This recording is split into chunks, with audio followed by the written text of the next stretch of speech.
एमती किसी लोक आप लक्ष्य करेंगे से हिंदू धर्म को समालोचना करते जमी तमिलनाडु मुख्यमंत्री पुओ दल किसी लोक जमी सब मानते दी दिन थे आप देखिए से हिंदू धर्म को केत मैलेरिया कहले कौ शब्द कहले इत्यादि इत्यादि सेमती ये जो निजक भारी अति ज्ञानी एवं जाति धर्म विषय बहुत किसी पांडित्य अर्जन करथिबा भलिया एमती गोटे निजर इमेज भावमूर्ति को देखाइवाई अनेक समय लोक ब्राह्मण मान समालोचना करते आम घर जो श्राद्ध होता भात बढ़ा हम ब्राह्मण भी खाइबे अन्य भी सब खाइबे से आम गाँव बहुत लोग कर्म कर्म करती कर्माणी सब ब्राह्मण था से भी अन्य गाँव जाकि सब जजमान अच्छा सेठी जाती जदि से ब्राह्मण घर लोक नई घर श्राद्ध कला आ भात भात बढ़ाबनी से चाउल भोज्य करेंगे कहते भोज्य करेंगे आसला बेले अनेक समय पचारे ब्राह्मण घर कौन श्राद्ध भात बढ़ा पतर से कहीं भोज्य हम कहीं ब्राह्मण से खाइबे चाउलटा नहीं घर को आसवे यही जो कथा को आप धरिकी कहते ब्राह्मण माने शोषक जातिर शोषक ब्राह्मण माने स्वार्थपर ब्राह्मण माने अन्य माने को पाठ पढ़ाई सुजोग दियंतिनी ब्राह्मण माने अन्य मानक क्या सहंतिनी आज्ञा आजिका दिन में आपणकर सबू कथा को आम गिड़ी सारा पर भी आजिका दिन में चलिए जेको ओडार गोटे गाँव को जा सब गरीब लोक ब्राह्मण घर परिवार बाहर कहीं सी आउ कि करपारती वेद को प्रथम लिखा लोक किए व्यासदेव वेद तो आगुरी थिला वेद को लिखा लोक व्यासदेव व्यासदेव को ब्राह्मण 50 भाग से पूरा ब्राह्मण और ब्राह्मण नुहति 50 भाग से पूरा केउट मु आपण को जनाशुना फिल्म निर्माता अनुराग काश्यप सोशल मीडिया रे गोटे मतामत जनइबा पाई चाहिए। अनुराग काश्यप गोटे नुआ फिल्म आणुचंती जार ना होची फुले आपण माने जानिचंती फुले ये जो टाइटल टी दिया है आर गोटे तात्पर्य रही तात्पर्य होची सावित्री फुले जे जड़े समाज संस्कारक थिले ज्योतिबाई फुले जे जड़े समाज संस्कारक थिले जाति प्रथा विरुद्ध रे लड़ुथिले सामाजिक समानता पाई सामाजिक स्तर रे समानता पाई माने काम करुथिले सोशल रिफॉर्मर से मानकर जीवन को आधार करी फिल्म टी आसुची आउ सेतिकी बेले जेतबेले ए फिल्म आसीबारे विलंब होउची सेंसर बोर्ड ए संपर्क रे क्लियरेंस देई नाही सेतिकी बेले सामाजिक गणमाध्यम रे अनुराग काश्यप गोटे मत रखिचंती ब्राह्मण मानक ले कौन लिखिचंती से मु आपन को पढ़ी सुने दउची Brahmins didn't let others study और ग्रो ब्राह्मण माने अन्य मानकू अन्य जातिर लोक मानकू पाठ पढ़िबार सुजोग दउ नथिले बा बड़ हबार सुजोग दउ नथिले ब्राह्मण माने सो shut up for being a ब्राह्मण some of the best scholars including the man who wrote our constitution was not a brahmin आम संविधान को जो माने प्रणयन करथिले जे संविधान लिखिथिले भीमराव अंबेडकर से भी ब्राह्मण नथिले brahmins are the worst kind of exploiters and they do not allow anyone to grow अर्थात ब्राह्मण माने होचंती सबुठारु बड़ शोषणकारी जो माने अन्य मानकू बढ़िबार सुजोग दउ नथिले अन्य मानकर अधिकार को छड़े नथिले ब्राह्मण मानक संपर्क रे से सेतिकी बेले कहउचंती जेतबेले तांकर फिल्म आसुची समाज संस्कार को नहीं जाति प्रथा को नहीं राजाराम बाबू आपण तो ब्राह्मण मु भी ब्राह्मण किंतु मु भाबी जे ब्राह्मण मानक संपर्क रे बा निजे ब्राह्मण हेतिबारु आपण जुक्ति करिवेनी मु भी सेबोली जुक्ति करिवेनी कारण मु ब्राह्मण ब्राह्मण मानक अधिकार को नहीं आमे इठी लड़ुने किंतु एक कथार गोटी बड़ धरण प्रभाव पड़िछि जेतबेले तांकु भूल मागिबा पई पड़िछि बड़ धरणर रिएक्शन हेछि सोशल मीडिया रे ट्रेंड करूछि सेतिकी बेले राजाराम बाबू आपण ये कमेंट को केमती देखुचंती वर्स्ट टाइप ऑफ एक्सप्लॉइटर सबुठारु खराब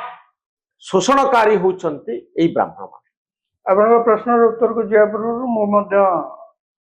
କହି ରଖୁଛି ଯେ ମୁଁ ବ୍ରାହ୍ମଣ ପରିବାରରେ ଜନ୍ମ ହୋଇଥାଇପାରେ। ମୁଁ ନିଜେ ଜଣେ ବ୍ରାହ୍ମଣ ବୋଲି ଆପଣ ଗର୍ବିତ? ମୁଁ ନିଜେ ଜଣେ ବ୍ରାହ୍ମଣ, ହଁ କିନ୍ତୁ ବ୍ରାହ୍ମଣ ବୋଲିକିରି ଯେ ବ୍ରାହ୍ମଣଙ୍କ ଅଧିକାର ସମ୍ପର୍କରେ ଅନ୍ଧ ଭାବରେ ଏମିତି କିଛି କହି ବସିବି ବା ବ୍ରାହ୍ମଣିଜିମ୍ କୁ ପ୍ରମୋଟ କରିବେ ବା ବ୍ରାହ୍ମଣିଜିମ୍ କୁ ପ୍ରମୋଟ କରିବି, ମୁଁ ଏ ପ୍ରକାର କଥାରେ ମୋଟେ ବିଶ୍ୱାସ କରେ ନାହିଁ। ଦ୍ୱିତୀୟ କଥା, ଆପଣ ଯାହା ଟ୍ୱିଟ୍ କରିଛନ୍ତି ସେ ଅନୁରାଗ କାଶ୍ୟପ ଯାହାଙ୍କ କଥା ଆପଣ କହୁଛନ୍ତି, ବର୍ତ୍ତମାନ ଆପଣ ଦେଖନ୍ତୁ ଗୋଟେ ଫ୍ୟାସନ ହେଇଗଲାଣି ହିନ୍ଦୁ ଧର୍ମକୁ ଆକ୍ରମଣ କରିବା ଏବଂ ଜାତିରେ ବିଭିନ୍ନ ଜାତିକୁ ଆକ୍ରମଣ କରିବା। ବ୍ରାହ୍ମଣକୁ ଆକ୍ରମଣ କରିବା କଣ ହିନ୍ଦୁ ଧର୍ମକୁ ଅପମାନିତ କରିବା? ଆପଣ କଥାଟା ଶୁଣିପାରିନାହାନ୍ତି। କିଛି ନେତାଙ୍କର ବର୍ତ୍ତମାନ ବା ଯୋଉମାନେ ସେଲିବ୍ରିଟି ଯାହାଙ୍କ ବାବଦରେ ସାଧାରଣରେ ଚର୍ଚ୍ଚା ହୁଏ, ଲୋକ ଚିହ୍ନନ୍ତି, ଏମିତିଆ କିଛି ଲୋକଙ୍କୁ ଆପଣ ଲକ୍ଷ୍ୟ କରିବେ ସେମାନେ ହିନ୍ଦୁ ଧର୍ମକୁ ସମାଲୋଚନା କରିବା କରୁଛନ୍ତି ସବୁବେଳେ। ଯେମିତି ତାମିଲନାଡୁର ମୁଖ୍ୟମନ୍ତ୍ରୀ, ତାଙ୍କ ପୁଅ ଏବଂ ତାଙ୍କ ଦଳର କିଛି ଲୋକ ଯେମିତି ସବୁବେଳେ ମାନେ 2 ଦିନରେ ଥରେ ଆପଣ ଦେଖିବେ ସେ ହିନ୍ଦୁ ଧର୍ମକୁ କେତେବେଳେ ମ୍ୟାଲେରିଆ କହିଲେଣି, କେତେବେଳେ ଆହୁରି କଣ କୋଉ ଶବ୍ଦରେ କହିଲେଣି ଇତ୍ୟାଦି ଇତ୍ୟାଦି। ସେମିତି ଏ ଯୋଉ ନିଜକୁ ଭାରି ଅତି ଜ୍ଞାନୀ ଏବଂ ଜାତି ଧର୍ମ ବିଷୟରେ ବହୁତ କିଛି ପାଣ୍ଡିତ୍ୟ ଅର୍ଜନ କରିଥିବା ଭଳିଆ ଏମିତି ଗୋଟେ ନିଜର ଇମେଜ ଭାବମୂର୍ତ୍ତିକୁ ଦେଖେଇବା ପାଇଁ ଅନେକ ସମୟରେ ଲୋକ ବ୍ରାହ୍ମଣ ମାନଙ୍କୁ ମଧ୍ୟ ସମାଲୋଚନା କରନ୍ତି। ବ୍ରାହ୍ମଣ ମାନେ ପ୍ରକୃତରେ ଅନ୍ୟମାନଙ୍କୁ ଆମେ ବି ପିଲାଦିନେ ଶୁଣିଛୁ ଦଳିତ ମାନେ ଏସି ଏସଟି ମାନଙ୍କର ଗୋଟେ ବଡ ଅଭିଯୋଗ ଥାଏ, ଏମାନେ ଅନ୍ୟର ଏମାନେ କହିବେ ନଡିଆ ଗଛ ତମେ ଲଗେଇ ପାରିବନି, ତମ ପିଲା ପାଠ ପଢେଇ ପାରିବନି। ବ୍ରାହ୍ମଣ ମାନେ ପ୍ରକୃତରେ ଐତିହାସିକ ଐତିହାସିକ ଆପଣ ଏଇ ଯୋଉ ଦେଖୁଛନ୍ତି ବ୍ରାହ୍ମଣ ମାନେ କହିଲେ ଆପଣ ନଡିଆ ଲଗେଇ ପାରିବେନି, ନଡିଆ ଗଛ ଲଗେଇ ପାରିବେନି, ସ୍କୁଲରେ ପାଠ ପଢିବାକୁ ଗଲାକୁ ମାଷ୍ଟର ତାକୁ ଛୁଇଁବନି, ବେତ ଫୋପାଡିବ। ଆମେ ଦେଖିଛେ ବେତଟା ଫୋପାଡିବେ, ବେତରେ ହାତରେ ଧରି ମାରିଲା ବେଳକୁ କାଳେ ସେ ଛୁଆ ହେଇଯିବେ। କାରଣ ସେତେବେଳେ ଯୋଉ ଶିକ୍ଷକ ମାନେ ରହୁଥିଲେ ସେ ବି ବ୍ରାହ୍ମଣ, ଅନ୍ୟ ଯୋଉମାନେ ଅବ୍ରାହ୍ମଣ ଯୋଉମାନେ ସବୁ ଥିଲେ ବା ଯୋଉମାନେ ବ୍ରାହ୍ମଣ ଘରର ପିଲାମାନେ ନଥିଲେ ସେମାନେ ବେଶୀ ପାଠଶାଠ ପଢି ପାରୁନଥିଲେ। ତେଣୁ ଇଏ ଯେତେବେଳେ ମାଷ୍ଟର ହେଇଥିବେ ସେମାନେ ବେତ ଫୋପାଡିବେ ଏବଂ କ୍ଲାସରେ ମଧ୍ୟ ଜାତି କୈନ୍ଦ୍ରିକ ନାନା ପ୍ରକାର ଅଶ୍ଳୀଳ ଭାବରେ ତାଙ୍କୁ ଗାଳି ଗୁଲଜ ମଧ୍ୟ କରିବେ। କ୍ଲାସରେ ଯଦି ଠିକରି ଲେଖିପାରୁନି ବା ଭଲ ପଢି ପାରୁନି ତାଙ୍କୁ ତାଙ୍କ ଜାତି କି କେନ୍ଦ୍ର କରିକି ତାଙ୍କୁ ସବୁ ଗାଳି ଗୁଲଜ କରିବେ। ଏଗୁଡିକ ହଉଛି ସୋସିଆଲ ଆବରେସନ। କୋଉ ଯୁଗରେ ଜାତି ପ୍ରଥା ହେଇଥିଲା, ତାର ମୂଳ ଉଦ୍ଦେଶ୍ୟ କଣ ଥିଲା, ମୁଁ କାହିଁ ବିଶ୍ୱାସ କରିବାକୁ ରାଜି ନୁହେଁ ଯେ ଯୋଉ ସମୟରେ ଜାତି ପ୍ରଥା ଏ ଦେଶରେ ଆରମ୍ଭ ହେଇଥିଲା ବା ଆରମ୍ଭ ହେଇଥିବ ସେତେବେଳେ କିଛି ଲୋକଙ୍କୁ ଚପେଇକିରି ଦଳିତ କରିକିରି ତାଙ୍କୁ ସପ୍ରେସ କରିକି ରଖିବା ଉଦ୍ଦେଶ୍ୟରେ କରାହେଇନଥିବ। 1 2ରେ ଯାହା ଯେତିକି ବିଭିନ୍ନ ଗବେଷକ ମାନେ ଯାହା ଯାହା ସବୁ ଏଇ ଯୋଉ କଥା କଣ ଆପଣ ପଢିନାହାନ୍ତି? ମୁଁ ଟିକେ ଆପଣଙ୍କୁ ସପ୍ଲିମେଣ୍ଟ କରୁଛି। ଆପଣ କଣ ଏ କଥା ପଢିନାହାନ୍ତି? ବ୍ରାହ୍ମଣ ମାନେ ବ୍ରହ୍ମାଙ୍କର ନାଭି ଦେଶରୁ ଜନ୍ମ ହେଇଛନ୍ତି, ଶୂଦ୍ର ମାନେ ବ୍ରହ୍ମାଙ୍କର ପାଦରୁ ଜନ୍ମ ହେଇଛନ୍ତି, ଯୋଉଥିପାଇଁ ଶୂଦ୍ର ମାନେ ଛୋଟ ବ୍ରାହ୍ମଣ ମାନେ ବଡ। ଏକଥା କଣ ଆପଣ ଜାଣିନାହାନ୍ତି? ଏଟା ଆପଣ ମୋ କଥାଟା ପୁରା ଶୁଣିଲେନି ତ ସେଥିପାଇଁ ସେମାନେ ଛୋଟ ବ୍ରାହ୍ମଣ ମାନେ ବଡ। ମାନେ ମୁଁ ବୁଝିଲି, ମୁଁ ସେଇ କଥାରେ କହିବାକୁ ଚାହୁଁଛି ଯେ ଯୋଉ ସମୟରେ ଜାତି ପ୍ରଥା ହେଇଥିଲା ତାର ହୁଏତ ଉଦ୍ଦେଶ୍ୟ ଅଲଗା କିଛି ଥିବ। ଯୋଉ ସମୟରେ ଆପଣ ପ୍ରଫେସନାଲ କାମ ବାଣ୍ଟିକିରି କରିବା ପାଇଁ ସେ ସବୁ ହେଇଥିଲା। ଦ୍ୱିତୀୟ କଥା ହଉଛି କାଳକ୍ରମେ ଗୋଟେ ସୋସିଆଲ ସେଟଅପରେ ମଣିଷ ଯେତେବେଳେ ରହୁଛି, ସେ ବ୍ରାହ୍ମଣ ହଉ କି ଅନ୍ୟ କୌଣସି ଜାତିର ହଉ, କାଳକ୍ରମେ ଦେଖିବେ ତାଙ୍କ ଭିତରେ ନାନା ପ୍ରକାର ଲୋଭ ହଉ ବା ନିଜର ସ୍ୱାର୍ଥ ପାଇଁ, ପରିବାରର ସ୍ୱାର୍ଥ ପାଇଁ ଟିକେ ଟିକେ ସେ ସବୁ ଜିନିଷକୁ ଟିକେ ଟିକେ ତା ଦେହରେ ପଲ୍ୟୁସନ କରନ୍ତି। ବ୍ରାହ୍ମଣ ମାନେ ମଧ୍ୟ ସେମିତି ନିଜର ସ୍ୱାର୍ଥ ପାଇଁ କୌଣସି ନା କୌଣସି, ଯେହେତୁ ତାଙ୍କୁ ସୋସାଇଟିରେ ସମସ୍ତେ ମାନୁଛନ୍ତି, ତାଙ୍କୁ ମଧ୍ୟ ସେ ଅନୁସାରେ ସେ କରିଛନ୍ତି ଯେ ଆପଣ ନଡିଆ ଗଛ ଲଗେଇ ପାରିବେନି। ତାହେଲେ କଣ ହବ କି ସିଏ ନଡିଆ ଗଛ ଲଗେଇବେ ଏବଂ ତାଙ୍କର ଗୋଟେ ଏକଚାଟିଆ ଅଧିକାର ତାପରେ ରହିବ। ଖାଲି ସେତିକି ନୁହେଁ, ନାନା ପ୍ରକାର ସବୁ ଆପଣ ଶ୍ରାଦ୍ଧ କର୍ମ ଏମିତି କରିବେ। ବ୍ରାହ୍ମଣ ମାନଙ୍କ ଘରେ ଶ୍ରାଦ୍ଧ କର୍ମ ହେଲା ବେଳେ ମୁଁ ବି ପିଲାଦିନେ ପଚାରୁଥିଲି, ଆମ ଘରେ ଯେତେବେଳେ ଶ୍ରାଦ୍ଧ ହଉଥିଲା ଭାତ ବଢା ହବ, ବ୍ରାହ୍ମଣ ବି ଖାଇବେ, ଅନ୍ୟମାନେ ବି ସବୁ ଖାଇବେ। ସେଇ ଆମ ଗାଁରୁ ବହୁତ ଲୋକ କର୍ମ କରନ୍ତି, କର୍ମାଣୀ ସବୁ ବ୍ରାହ୍ମଣ ଥାନ୍ତି, ସେମାନେ ବି ଅନ୍ୟ ଗାଁରେ ଯାଇକିରି ସବୁ ତାଙ୍କର ସବୁ ଯଜମାନ ଅଛନ୍ତି, ସେଠି ଯେତେବେଳେ ଯାଆନ୍ତି ଯଦି ସେ ବ୍ରାହ୍ମଣ ଘରର ଲୋକ ନ ହେଇଥିବେ ତାଙ୍କ ଘରେ ଶ୍ରାଦ୍ଧ କଲା ବେଳକୁ ଆଉ ଭାତ ଫାତ ବଢା ହବନି, ସେଠି ଚାଉଳ ଭୋଜ୍ୟ କରିବେ, ତାକୁ କୁହନ୍ତି ଭୋଜ୍ୟ କରିବେ। ଆସିଲା ବେଳେ ମୁଁ ଅନେକ ସମୟରେ ପଚାରେ ବ୍ରାହ୍ମଣ ଘରେ କଣ ଶ୍ରାଦ୍ଧରେ ଭାତ ବଢା ହଉଛି ପତରରେ, ସେଠି କାହିଁ ଭୋଜି ହବ? କାହିଁକି ବ୍ରାହ୍ମଣ ସେଠି ଖାଇବେନି, ଚାଉଳଟା ନେଇକି ଘରକୁ ଆସିବେ। ଏଇ ଯୋଉ କଥା ଗୁଡାକୁ ଆପଣ ଧରିକିରି କହୁଛନ୍ତି ଯେ ବ୍ରାହ୍ମଣ ମାନେ ଶୋଷକ ଜାତିର, ଶୋଷକ, ବ୍ରାହ୍ମଣ ମାନେ ସ୍ୱାର୍ଥପର, ବ୍ରାହ୍ମଣ ମାନେ ଅନ୍ୟମାନେ କାହାକୁ ପାଠ ପଢିବା ପାଇଁ ସୁଯୋଗ ଦିଅନ୍ତିନି, ବ୍ରାହ୍ମଣ ମାନେ ଅନ୍ୟମାନଙ୍କୁ କାହାକୁ ସହନ୍ତିନି। ଆଜ୍ଞା ଆଜିକା ଦିନରେ ଆପଣଙ୍କର ସବୁ କଥାକୁ ଆମେ ଗିଳି ସାରିଲା ପରେ ବି ଆଜିକା ଦିନରେ ଚାଲିଲେ ଯେକୌଣସି ଓଡିଶାର ଗୋଟେ ଗାଁକୁ ଯିବା, ସବୁଠୁ ଗରିବ ଲୋକ ତା ଦେହରେ ବ୍ରାହ୍ମଣ ଘର ପରିବାର ବାହାରିବେ। କାହିଁକି ନା ସିଏ ଆଉ କିଛି କରିପାରନ୍ତିନି, ଆଉ ମୂଳ କଥାକୁ ଆପଣ ଆସନ୍ତୁ, ବ୍ରାହ୍ମଣ ମାନେ କଣ ସତରେ ଅନ୍ୟମାନଙ୍କୁ ଏଇ ପ୍ରକାର ସାମାଜିକ ସ୍ତରରେ ସପ୍ରେସ କରିକି ରଖିଥିଲେ? ମୁଁ ଆପଣଙ୍କୁ ଉଦାହରଣ ଦଉଛି, ରାମାୟଣ ବାଲ୍ମୀକି ଲେଖିଥିଲେ, ସେ କଣ ବ୍ରାହ୍ମଣ ନଥିଲେ? ବ୍ରାହ୍ମଣ ଥିଲେ? କିନ୍ତୁ ବ୍ରାହ୍ମଣ ନଥିଲେ। ଶାରଳା ଦାସ ସେ କଣ ବ୍ରାହ୍ମଣ ଥିଲେ? ବ୍ୟାସଦେବ ଯିଏ ବେଦ ଲେଖିଛନ୍ତି, ବେଦକୁ ପ୍ରଥମେ ଲେଖିବା ଲୋକ କିଏ? ବ୍ୟାସଦେବ। ବେଦ ତ ଆଗରୁ ଥିଲା, ବେଦକୁ ଲେଖିବା ଲୋକ ହଉଛନ୍ତି ବ୍ୟାସଦେବ। ବ୍ୟାସଦେବ କଣ ବ୍ରାହ୍ମଣ? 50 ଭାଗ ସେ ପୁରା ବ୍ରାହ୍ମଣ, ବ୍ରାହ୍ମଣ ନୁହନ୍ତି, 50 ଭାଗ ସେ ପୁରା କେଉଟ। ବ୍ୟାସଦେବ କାହାକୁ ବାହାଇଥିଲେ? ସତ୍ୟବତୀ। ସତ୍ୟବତୀଙ୍କର ବାପା କିଏ? ଡଙ୍ଗା ପାରି କରୁଥିଲେ ତ, ସତ୍ୟବତୀ ତାଙ୍କରି ଝିଅ ନା, ସେ ତ ବ୍ରାହ୍ମଣ ନୁହନ୍ତି। ଖାଲି ସେତିକି ନୁହେଁ, ଆପଣ ଦେଖନ୍ତୁ ସତ୍ୟକାମ ଜାବାଲା, ସିଏ ହଉଛନ୍ତି କି ଜଣେ ବେଶ୍ୟାଙ୍କର ପୁଅ, ତାଙ୍କ ମା ଥିଲେ ଜଣେ ବେଶ୍ୟା। ସିଏ କାଳକ୍ରମେ ତାଙ୍କ ଭିତରେ ଏଭଳି ଜ୍ଞାନ ଉଦୟ ହେଲା। ଜ୍ଞାନ ଉଦୟ କେମିତି ହେଇଗଲା? କଣ ମନକୁ ହେଇଗଲା? ସେ ପାଠ ପଢିଲେ ବୋଲି ହେଲା ନା, ପାଠ ପଢିଲେ ବି ତ ହେଲା ନା। ବ୍ରାହ୍ମଣ କଣ ତାକୁ ଅଟକେଇ ଦେଇଥିଲେ? ସେଥିରେ ବି ଜାତିଭେଦ ଥିବ। ସିଏ କଣ ହେଲା? ସିଏ ଜଣେ ମହାନ ଋଷି ହେଇକିରି ବାହାରିଲେ। ଖାଲି ସେତିକି ନୁହେଁ, ସେ ବେଦର ଅନେକ କଥା ଇଣ୍ଟରପ୍ରିଟେସନ ମଧ୍ୟ କରିଛନ୍ତି। ଖାଲି ସେତିକି ନୁହେଁ, ମହିଦାସ ବୋଲିକି ଜଣେ ପୌରାଣିକ ଚରିତ୍ର ମଧ୍ୟ ଥିଲେ ସେତେବେଳେ, ଆପଣ ଲକ୍ଷ୍ୟ କରିବେ ପୁରୁଣା ଦିନରେ। ସେ ମଧ୍ୟ ଜଣେ ସ୍କଲାର ଥିଲେ। ସେ କଣ କରିଥିଲେ? ମହିଦାସ ଆଜ୍ଞା ଐତ୍ରୀୟ ଉପନିଷଦକୁ ମହିଦାସ ଲେଖିଛନ୍ତି।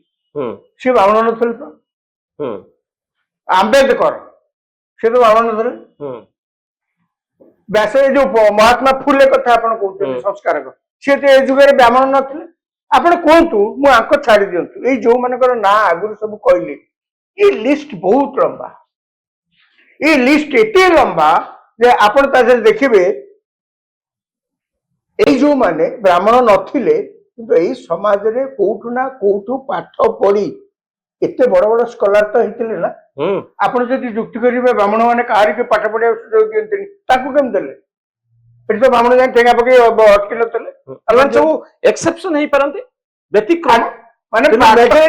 ବ୍ୟତିକ୍ରମ ମାନେ କଣ? ଏମିତି ମୁଁ ରାତିରେ ଶୋଇଥିଲି, ମତେ ଜ୍ଞାନ ଉଦୟ ହେଇଗଲା, ମୁଁ ତାପରେ କିଛି ଲୋକ କରିପାରିଲେ, ସାମଗ୍ରିକ ଭାବରେ ଦଳିତ ମାନେ ଶୁଣନ୍ତୁ, ସାମଗ୍ରିକ ଭାବେ ବ୍ରାହ୍ମଣ ମାନେ ମଧ୍ୟ ଆଗକୁ ଯାଇପାରୁନାହାନ୍ତି। ମୁଁ ସେଇ କଥାଟା ପୁରା କହୁଛି। ଆପଣ ଯୋଉ ସାମଗ୍ରିକ ଭାବେ ବ୍ରାହ୍ମଣ ମାନେ କେବଳ ଆଗକୁ ଚାଲି ଯାଇଛନ୍ତି, ଅନ୍ୟମାନେ ଯାଇପାରୁନାହାନ୍ତି, ବ୍ରାହ୍ମଣ ଲୋକ ଅଟକେଇ ଦେଇଛନ୍ତି। ମୁଁ କହିବା କଥା ଯେ ଆଜ୍ଞା ଆଗକୁ ଯିବା କଥା, ଏ ଯୋଉ କାରବାରରେ ଆଗକୁ ଯିବାରେ ବ୍ରାହ୍ମଣ ମାନେ ମଧ୍ୟ ପଛରେ ପଡିଛନ୍ତି। ନହେଲେ ଆଜିକା ଦିନରେ ଭିକ ମାଗୁଥିବା ଲୋକ ବ୍ରାହ୍ମଣ କେମିତି ହେଲେ? ଯାହା ଡକ୍ଟର ଦାମୋଦର ରାଉତ କହୁଥିଲେ, ଯାହାକୁ ନେଇ ବଡ ବିବାଦ ତିଆରି ହେଇଥିଲା, ଭିକ ମାଗନ୍ତି ବ୍ରାହ୍ମଣ। ବ୍ରାହ୍ମଣ ଭିକ ମାଗନ୍ତି, କାହିଁକି ଭିକ ମାଗୁଥିଲେ? କଣ ସେ ଭିକ ମାଗୁଥିଲେ? କିନ୍ତୁ ତାର ଅଦର ସାଇଡ ରାଜାରାମ ବାବୁ, ଇଏ ଯାଇକିରି କୌଟିଲ୍ୟ ଯାଇକିରି ଧନାନନ୍ଦ କୁ କଣ କହିଲେ? ଧନାନନ୍ଦ କୁ ସେ ଯାଇଥିଲେ କଣ ଟିକେ ମାଗିବା ପାଇଁ। ଧନାନନ୍ଦ ସେତେବେଳେ ମୋଗଲ କଣ ମୌର୍ଯ୍ୟ ସମ୍ରାଟ ଧନାନନ୍ଦ ତାଙ୍କୁ କହିଲେ, ଭିକାରୀ ବ୍ରାହ୍ମଣଟା କୋଉଠି ଆସିବ ନା? ସେ ତ ଭିକାରୀ ଥିଲେ। ଏତେ ବଡ ଜ୍ଞାନୀ ଲୋକ, ସେ କଣ ଥିଲେ? ଭିକାରୀ। ଓକେ, କିନ୍ତୁ ରାଜାରାମ ବାବୁ, ସ୍ୱାମୀ ବିବେକାନନ୍ଦଙ୍କୁ ମୁଁ କୋଟ କରିବି, ଏ ପୃଥିବୀରେ ଗୋଟିଏ ଜାତି ହଉଛି ବ୍ରାହ୍ମଣ, ଗୋଟେ କମ୍ୟୁନିଟି, ଯୋଉମାନେ ଜ୍ଞାନ ଆହରଣ କରିବା ପାଇଁ, ପାଠ ପଢିବା ପାଇଁ, ଶାସ୍ତ୍ର ଅଧ୍ୟୟନ କରିବା ପାଇଁ ଭିକ୍ଷା ବୃତ୍ତିକୁ ଅବଲମ୍ବନ କଲେ। ଭିକ୍ଷା ବୃତ୍ତିକୁ ଗୋଟେ ଚଏସ୍ ଭାବରେ ନେଇଗଲେ, କହିଲେ ଆମର ଆଉ କିଛି, ଆମେ ବ୍ୟବସାୟ କରିପାରିବୁନି, ଆମେ କୌଣସି କାମ କରିପାରିବୁନି, ପାଠ ପଢିବା ଆମର କାମ। ସେଥିପାଇଁ ତାଙ୍କ ପାଖରେ ଟଙ୍କା ପଇସା ନଥିଲା। ସେତେବେଳେ ତ ଇକୋନୋମିଟା ସେମିତି ନଥିଲା ନା, ଯାହା ପାଖରେ ନଲେଜ ଥିବ ସେ ବହୁତ କିଛି ମ୍ୟାନୁଫ୍ୟାକ୍ଚରିଂ କରିଦବ, ବହୁତ ଗୁଡେ ଟେକ୍ନୋଲୋଜି ନେଇ ଆସିବ। ତେଣୁ ଏ ଜାତିର ଲୋକମାନେ କହିଲେ ଆମେ ଶାସ୍ତ୍ର ଅଧ୍ୟୟନ କରିବୁ, ଆମେ ପାଠ ପଢିବୁ, ପାଠ ପଢିବା ହଉଛି ଆମର କାମ। ଆଉ ସେଇମାନେ ଗରିବ ହେଇଗଲେ, କାରଣ ସେମାନେ ବିଜନେସ କ୍ଲାସ ନୁହନ୍ତି। ତେଣୁ ଏକମାତ୍ର ଜାତି ଯେ ଜ୍ଞାନ ଆହରଣ କରିବା ପାଇଁ ज्ञान को बंचे रखिबा पाई पीढ़ी पर पीढ़ी ए ज्ञान केमती ट्रांसफर हबो नॉलेज केमती आगु को जीवो सेति पाई ए माने भिक्षा वृत्ति को चॉइस करने ए होची गुटिए जाति तेणु ब्राह्मण मान विरुद्ध में बहुत गुड़े अपवाद आसे माने होचंती वर्स्ट एक्सप्लॉइटर बोली अनुराग काश्यप कहउचंती से तांको भितर थिबा पुंजीवित असंतोष फ्रस्ट्रेशन ताकू ही केवल प्रकाश करी निजर किछि बाहाबा सृष्टि करिया पई निज बाबद निजर साधारण इमेज बढ़ावा जे आम ब्राह्मण मान विरोध करूँ ब्राह्मण मान सब सोसाइटी कर मायावती एमती कहते मन मायावती सब कहते कौन मायावती थी मायावती बर्तमान कौटी अच्छे अनेक ब्राह्मण को देखी जो माने दलित राइट फाइट करती यस अनेक ब्राह्मण अच्छा जो मैंने दलित राइट्स में फाइट करती मु आज्ञा कहूँ मो कथा मु कहूँ मो आम परिवार गोटे पंडित घर परिवार मो जेजी जने विख्यात पंडित थिले आज्ञा पिला दिनु एबे का कथा न पिला दिनु आम घरर सबु कथा हरिजन बुझंती आम घरर सबु कथा हरिजन बुझंती आम घरे कौन परिवा आसो चाउल कोठी कुटा हला कि नहीं कळु को जाई चाउल आसिला कि नहीं मोर कोटे समय मन अछि अनेक लोक नाक टेकुले कौन आज्ञा हरिजन हाथ में आप धान कुटिक आणुंट मोर मन अच्छी से आम घरे मो बापा और मो बो से केबे पसंद करती जे किए एमती विरोध करू समस्त लोक समान कौन हरिजन आप घरे कौन दलित माने हरिजन माने आसी खाउतले कि बेले खाऊ नथिले छुंतले ना नहीं आपण आम घर सबु पूरा से माने छुतले माने माने सबू भावतु आम खला और बाड़ी बाटे केवल जाऊे कथा नुहे आम घर भितर कौन कौटी अच्छी आम जानी नथबू तांकू पचारू सी आम घर सब कथा बुझ आपण घरे केवल एटा होतला ना आपण गाँ रे ब्राह्मण शासन एटा होतला अरे मु से अपरा कहूची ब्राह्मण शासन ताकू जेहेतु आमर आम परिवार टिके चिंताधारा भिन्न थाई पारे किंतु सब ब्राह्मण कोन से कि मु मना करनी मु पूरा सही आपण कोन आगो ब्राह्मण मानन को खाइबे आपण आजिर दिन रे शासन रे देखंतु ब्राह्मण शासन रे जदि किछि भोजी भात हैला प्रथमे ब्राह्मण खाइबे तापरे खंडायत माने खाइबे तापरे हरिजन माने खाइबे या सत्य कि नै नै नै मु मना करनी मु पूरा कहूची आपण सेही जो प्रकार भेदभाव हेई जाईची सिए गोटे स्वार्थ केंद्रिक व्यवस्था बढ़ी उठछि यार अर्थ नुहे शुणु आज्ञा आम जो गोटे कौन विषय आलोचना कर 5 वर्षर कथा को आम आलोचना करने 50 वर्षर कथा को आलोचना करने कौ अनंत काल यही जाति प्रथा कौ कारण आरंभ होगी गोटे उग्र रूप नहीं जहाँफल कि एकविंश शताब्दी जो मैंने पाठशाला पढ़ी जो मैंने निजक शिक्षित भावुं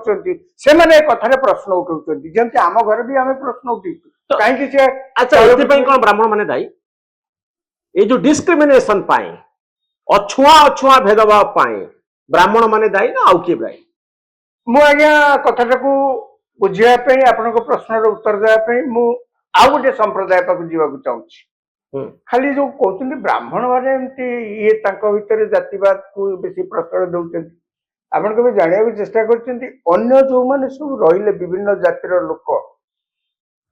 तांको भितर मध्य उग्र जातिवाद अच्छी भेदभाव अच्छी एपरिक जो मैंने शेड्यूल कास्ट कैटेगरी आसुच्चंती जड़े गोटे संप्रदाय तो लोक आसुना ना केते आपण देखे से चिठारे केते कथा लिखा है हरिजन कंडरा एमती शब्द सब लिखा है आपण थरे चेष्टा करके देखंतु शेड्यूल कास्ट कैटेगरी रे जेते संप्रदाय अछंती ताको भितर मध्ये भेदभाव अछि ताको घर पुओ सेठी बाई परिबनी ताको घर पुओ ए झियो एठी बाई परिबनी ताको जदि पछाडियो ये पुनी कोन जाति तो आमे केवल ब्राह्मण माने करतले बोली सब दोस्त ताको मंडरे चपिदल सेठी अनुराग काश्यप कर जायछन सेठी अनुराग काश्यप दलित मानक भितर भी किए छुआ किए अछुआ किए बड़ जाति किए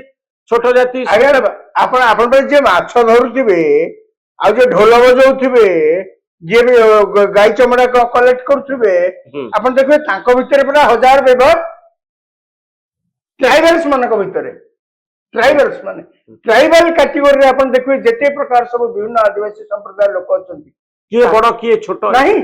आपण जानतु ट्राइबल सोसाइटी जानतु देखंतु ताको भितर अछि आज्ञा जातिवाद तो सब आंक मुंडरे गला सी पुणी कोट आसी जातिवाद इट तो सब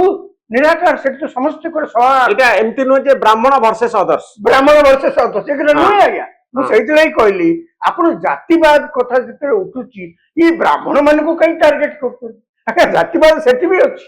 द्वितीय कथा हिंदू धर्म जो मैंने सब अच्छा से केवल आप जातिवाद देखुं चले जा ख्रीस्टियन धर्म को देखा चले जा इस्लाम धर्म को देखा इस्लाम धर्म रे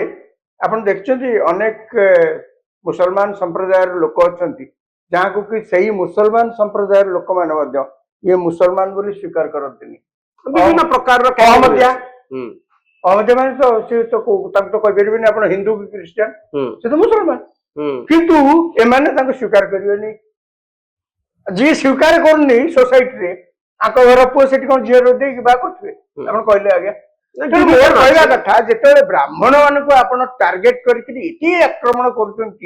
जो महान ज्ञानी अनुराग काश्यप जो भाव में ब्राह्मण मान सब मंतव्य कटु मंतव्य देती मुझे कहबी आपण ये जो मीडिया रे छाई होगापी जो प्रकार ये जो उद्यम कर दयाकोरी आपण जातिवाद को बुझा चेष्टा करूँ आ गोटे कथा आपण जातिवाद को समर्थन करते राजाराम ना ना मुझे कहली आपको आम पिला दिन आम सब घरे बढ़ीचु खाइचु आम से आम घरे जो हरिजन लोक सी बाहागर है आम से घरे पहुंचिक मिठा जातिवाद किसी नहीं माने आपण कौन चाहिए आपण घर गोटे वैवाहिक संपर्क जड़े दलित घर संगे करें मु कौन आप मो कहीं लदिबे माने मत कहतु ब्राह्मण झील को बाहबी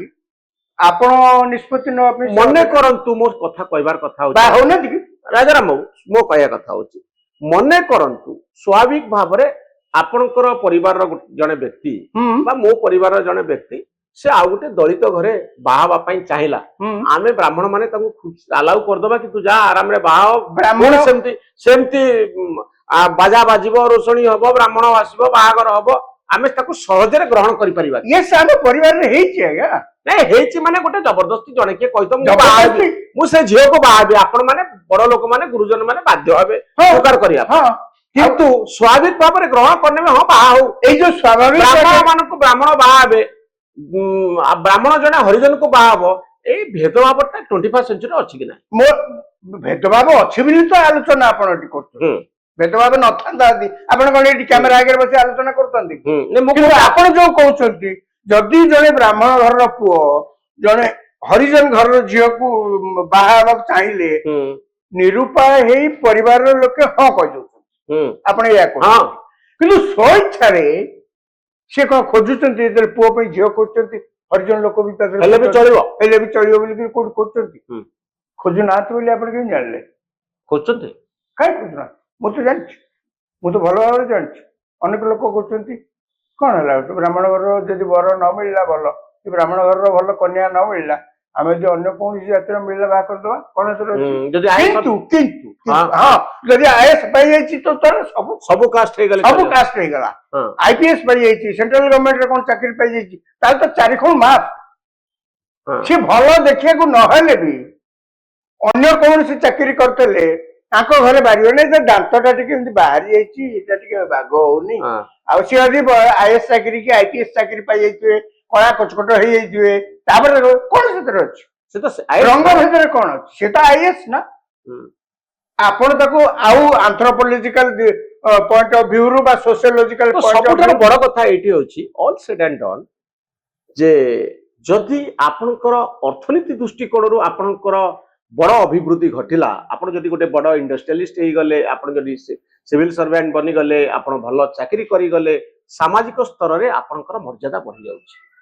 तो सेते बळे आपनकर बाहाबर समस्या नाही आपण का घरु गले पछरे बसिबार नाही खाइबार नाही आपण प्राइम मिनिस्टर ठारू आरंभ करी